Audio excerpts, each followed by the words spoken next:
From Kansas State University, this is Agriculture Today. Eric Atkinson with you. Here's what's coming up. An end-of-year look at the top developments that shaped the grain market trends in 2021.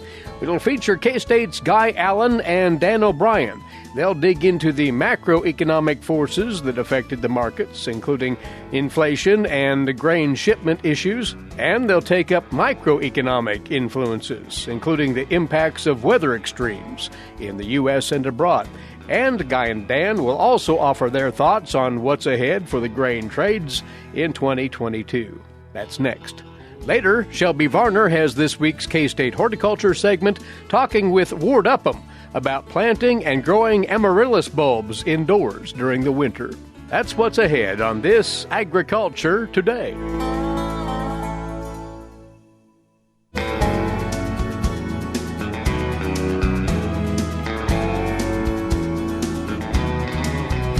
You're tuned in to our Thursday edition of Agriculture Today, and we're glad to have you along.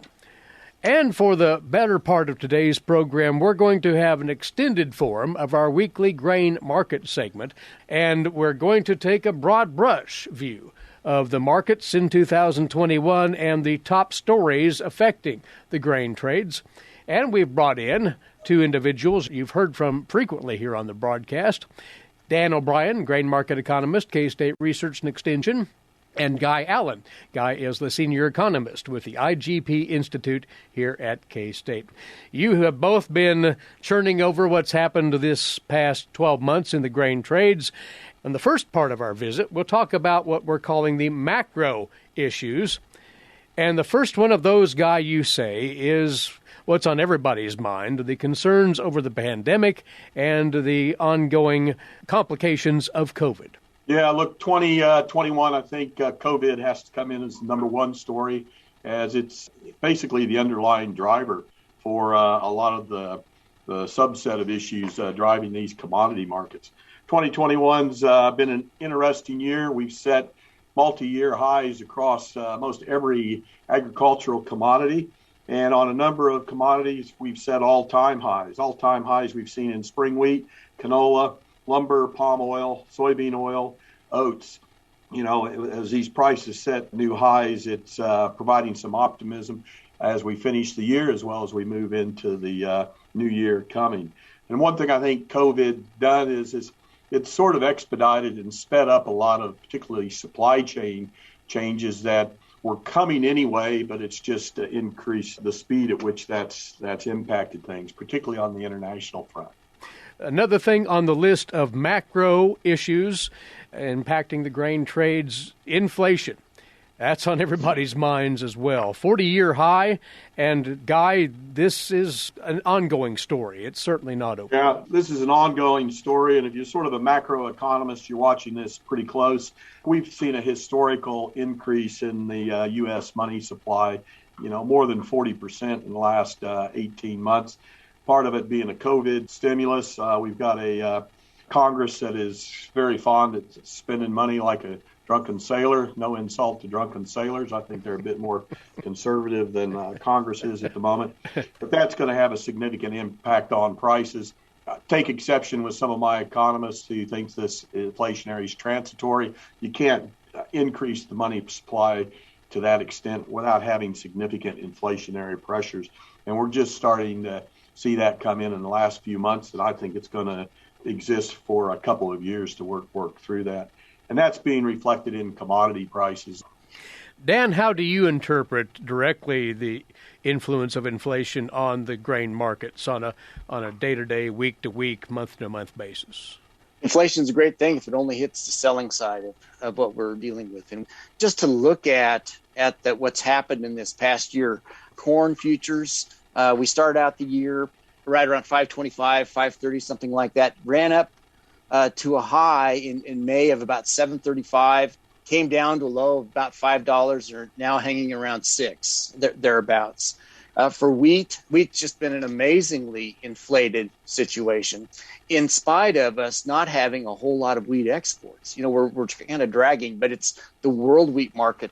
Again, futures about 650 at the January of 2021. And then it's like we've seesawed. We went up to about 770, down to 609, up to 778, down to 677, up to 875, now sitting at around 850. So some of what Guy is talking about in terms of overall financial markets, as financial markets are affected, then the commodities come into play. Now, soybeans, out of what we've talked about, they've seen inflationary pressures, but a lot of volatility in the upside. Started the year at about 13.25 thereabouts, at successive highs up to 14.60, the high about 16.67, came down to 11.81, and now sitting at about 13.29. So, we talk about inflation, Guy, but what's amazing is the volatility. And we're actually right now seeing the low end of it. In the spring, we saw just volatility levels that were historic. So it really makes the people that finance farms in the U.S. and all over the world, it puts them in a very risky situation. And the thing that would work out worst for farmers here and abroad is to pay high prices for inflation rate cost of production, and then end up on a down cycle at the end of 2022, and at a time when we're trying to pay for all this stuff. Yeah, that volatility is a good point. And as I went through where we made the annual highs on a lot of these commodities, it was actually during the spring planting period between March and June, and as it competed for acres. And I thought we saw pretty good competition for planted acres last year, but I think we're going to see even more competition to buy in acres between the commodities, particularly corn, soybeans, spring wheat, cotton, and grain sorghum is going to be in that mix as well. So I expect some spring volatility going forward. Another of these macro issues that we want to highlight here, and Guy, just recently on the broadcast, we got into depth on this, the high cost of ocean freight. That may have tempered some of late, as we discussed, but it's still a primary concern. Yeah, looking at our international customers and their buying patterns here, that high cost of ocean freight is a significant cost of their imports. We reached an 11-year high on the Baltic Dry Freight Index in October, and that was a high of 5,650. Since then, we've dropped that back today to lower values. I think that's coming in just about 2,600, significant drop back in the last month. But that cost of freight has been volatile, and it's an important component of the cost of goods to our import buyers. And I think that's one reason we've seen fairly slow exports to start off the year, given our distance from other markets such as Black Sea, Australia, and Europe, we're freight disadvantaged, and the higher freight rates just exaggerate that comparative disadvantage the U.S. has. So the costs of shipping have climbed appreciably, to say the least, and then complicating it further, the overall difficulties in moving products, supply chain problems, they make the list here for sure, don't they? Yeah, the problem just isn't at the port. Whenever they talk about supply chain, they like to show you pictures of boats lined up off of Los Angeles and Long Beach. But I think the real issue is probably the underlying labor, local transportation, not only for discharge, but also for loading and getting the product warehoused and moved to its subsequent destination, or get the product moved to its point of loading. And that's what's really, really complicating the situation. When you think about the influences at the farm gate, Dan, and we're seeing some of that play out already, likely more in 2022, the availability of inputs for crop production is worrisome to producers. Eric, the supply chain issues tie in with the fertilizer cost issues and the general challenges that we have. If there's a worrisome situation, it's that with the prices of a lot of goods, farm inputs rising so much, I've heard a lot of folks talking about, they're too expensive to buy. I'll wait until spring to see them come down. They may come down and they may not. So on the one hand, we don't want to say the sky is falling and that economic forces won't be so strong that they'll solve this problem. They're working to solve the problem. But if we get ourselves in a hole and we just cannot get these key inputs at all, then, Guy, we come back to those acreage issues, and there's just a lot of risk heading off into spring, not just with the normal weather, but whether we have the inputs to be able to plant these crops that we're hoping to plant. The final macro topic that we'll get into today, and this is something that is boiling and has been for a time anyway, as we're so reliant on the People's Republic of China for grain export business. the political tensions that are rising there over, well, largely Taiwan. Well, Guy, those, and you've been a student of the China market for a long while, serious situation. Yeah, look, if there's one issue that keeps me awake at night, I think it's the potential impact of a military move by the People's Republic of China on Taiwan, and that would extend into the greater South China Sea situation. I'm old enough to remember the Afghanistan situation back in 1979 and the impacts that on the commodity market. It took a booming commodity market down to relatively historically low levels overnight, and that could reoccur. One conversation I have with a lot of CEO and senior executives is, have you had a discussion with your risk committee or your executive on what's your contingency plan for such a situation if you wake up in the morning? China's been very, very clear. They intend to incorporate Taiwan back within the People's Republic of China under President Xi's term at some point.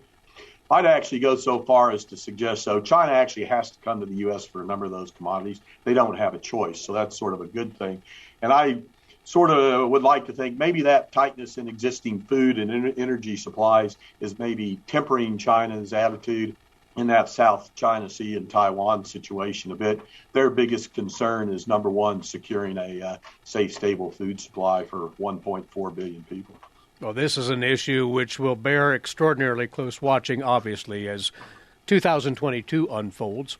We do need to take a break. When we come back, gentlemen, we would bring up what we're calling the micro issues in just a second. Our guests providing this overview of the top grain and oilseed market stories of 2021, Guy Allen of the IGP Institute at K-State, and K-State Research and Extension grain market economist Dan O'Brien. They'll return shortly on Agriculture Today.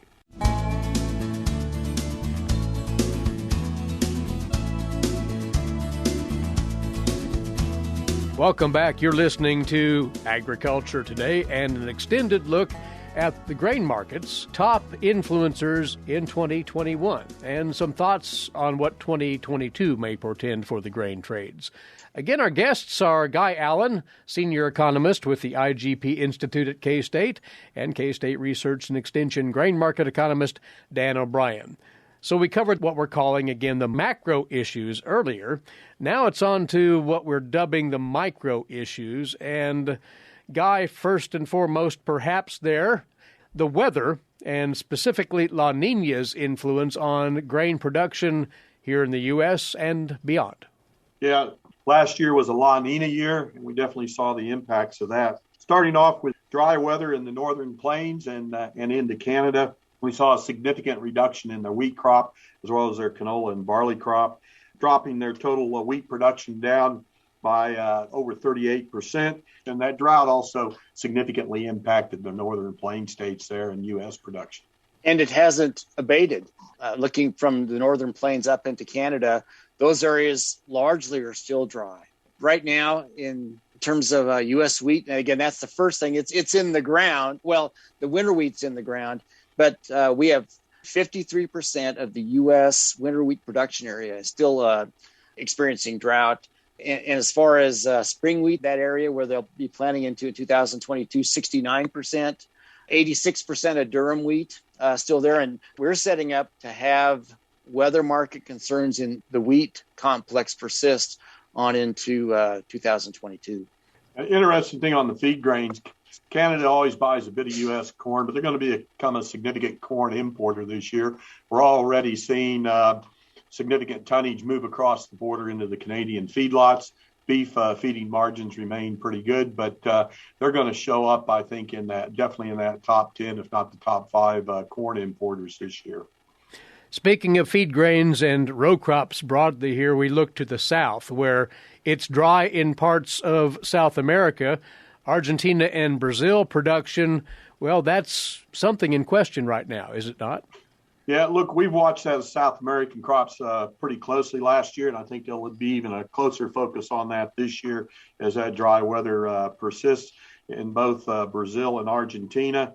That second crop of corn was pretty key in Brazil. That production dropped from 102 million metric tons in 2020 to just 87 million metric tons in 2021. Argentina's wheat production dropped about over 2 million tons as well. And those are key sort of counter-cyclical exporters of grain. And we watch that pretty close as these global balance sheets are running historically very, very tight. I think the thing to remember also, to add on to what you're saying, Guy, is that the USDA's projections for 2021-22 includes those South American crops that aren't harvested. A lot of their growing season comes in the first 6-8 months of the year. We're seeing a projection for world feed grains, world corn, world soybeans to actually increase, that stocks will be less tight. We're not trying to sit here and roil up markets and just gin up volatility and worry, but the presence of La Nina holds forth the idea that the markets have to deal with, that the crops they're planning on, that USDA's writing in right now, aren't assured. So we'll have a weather market. Even before we get our own crops in the U.S. planted, we'll be watching weather closely now for January, February, March, April to see what happens in South America. And if they tighten up, then who knows? Now, you look at Mato Grosso and some of those key areas, they right now have moisture. But analysts are talking about how in coming weeks things are looking drier. And my understanding is they have soils that don't retain lots and lots of moisture. So they need moisture to keep coming. I think we'd seen last year, as you'd mentioned, Guy, that dry conditions after the first year in South America really, really affected the markets.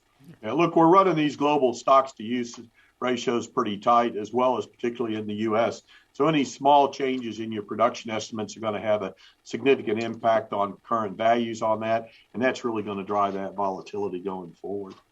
Looking to another region of the world then, and once more territory that you're quite familiar with, to say the least, Guy, having spent many years there, Australia, which had numerous years of devastating drought and difficulty in productivity, has had a pretty good run of late. Yeah, look, La Nina isn't dry weather everywhere. There's, for both China and Australia, there's a correlation between La Nina and wet weather. And as we say in the grain trade, rain makes grain. And what we've seen last year, Australia had a record crop, and they're breaking those records again this year as that crop currently comes off. They're expected to produce about 58.4 million tons of total winter crop production, with a record wheat crop that just got raised again to 34.4 million. The world is really counting on that crop. It was really looking to it for quality wheat. However, we have continued to have some untimely rains during harvest that has really downgraded quite a bit of that wheat production, particularly in the eastern wheat belt where we grow the higher protein wheats. And some of that downgraded wheat has been finding some homes, but at a discounted price. So it's definitely tightening up the quality balance sheets for your higher protein, mid-protein quality wheats on that. Guy, I want to ask you a question. So there's higher than normal and a lot higher than normal, basically feed quality wheat coming out of Australia. Given its proximity then to some of these other countries, that goes into feed channels. Does that compete against U.S. corn and other U.S. grains for markets? Yes. You and I have discussed looking at the balance sheets. Wheat's gotten tight enough now that it can't price itself in the feed grains. Although when you get downgraded production, that's where it's going to go. Just earlier this month, late November, there was 10 to 12 cargoes of Australia downgraded wheat that reportedly traded into China. China was one of the bigger feeders of wheat last year, given the price of corn. Wheat was a $20 a ton discount in China, so a lot of wheat was being fed. Historically, generally that feed wheat stays within the domestic channels in Australia, going into chicken feed, cattle feed, hog feed, because Australia has a wheat-based feed ration. But there's sufficient supplies of it this year. It is finding itself into the export markets, particularly into China. I actually had a phone call this morning, end user from the Philippines, questioning what's the impact of sprouted wheat as far as feed value. So it is working itself into the market. So yes, it's going to compete with corn. But one thing this year, Dan, you and I have discussed is last year we had that cushion in the feed grains complex of wheat. So we could always, particularly hard red winter wheat. But it was about 6 months ago, hard red winter wheat went to a premium to Chicago. We no longer have that luxury to be able to feed a lot of wheat, and we don't have that safety net. So again, as production forecast changes coming year, that's going to drive corn prices a lot quicker. I guess, again, not to be just a worrier, but I guess we're economists, they pay us to be worriers. La Nina hanging around, crop input issues at hand for some major crops, particularly feed grains with their reliance on nitrogen fertilizer. If we are unable to get all the acres out there that we plant, or even if we do and they have less fertilizer on them, you've got factors working against production next year, much less the weather. And we come out of this year with questions about where we're going in 2022 on the production side. Guy, am I thinking correctly? Yeah, Dan, your point on the soybeans was well taken. It was about 25 years ago, China decided they were going to import soybeans rather than produce it. And I think the interesting thing with corn is I think we're with feed grains and corn where we were with soybeans in China 25 years ago. The Chinese corn stocks number, nobody believes it. I think it's exceptionally tight, and you got the question of quality there as well. I think China's also made the decision in the wake of the African swine fever. They're actually going to produce the livestock and livestock products in country and import the feed grains rather than import the meat. Just last week, they reintroduced import tariffs on pork and some other meat. So they're going to produce it in China. The exception of that being beef, and Kansas being the second largest beefsteak. The Chinese have got a taste for beef and they like it and they're going to continue to eat that. But that going to produce the livestock in China, I think that bodes very well for the imports of corn, particularly and other feed grades into China. And we're seeing that in grain sorghum as well as corn. And going back to what we had talked about early on, grain prices are high, and we have, by our estimates, still some profitability in this. But I just think both for domestic U.S. producers and, Guy, for international buyers, this is the time to think about risk management. And there's enough risk out there of absorbing high input costs and having prices drop at the wrong time that we have extraordinarily high financial risk coming into this coming year. And that sounds like I'm just rattling the saber, but try to manage your downside financial risks because I think they're substantial going into 2022. Well, that is a great overview of what's been going on, of influence in the grain markets, and what is ahead that needs to be very much at the forefront as producers and others watch these markets going into the new year. And we do appreciate the both of you taking this time to pass along this good insight. Thank you, and have a happy holiday to both of you. Thanks, Eric. Merry Christmas, Happy New Year's to you. Thank you. Guy Allen, the senior economist with the IGP Institute at K-State, and Dan O'Brien, grain market economist, K-State Research and Extension. This is Agriculture Today.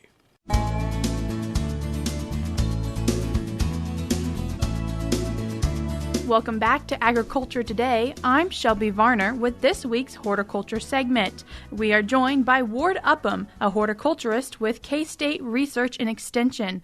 We're going to talk about some amaryllis and how to care for them and all that. But to get started, what is an amaryllis? This is a house plant, so it's grown for its enormous blooms. It'll have blooms that may be 8 to 10 inches across and several per flower stalk, and there may be more than one flower stalk. So this is going to be a bulb, so it's going to be something that's very large when you plant it.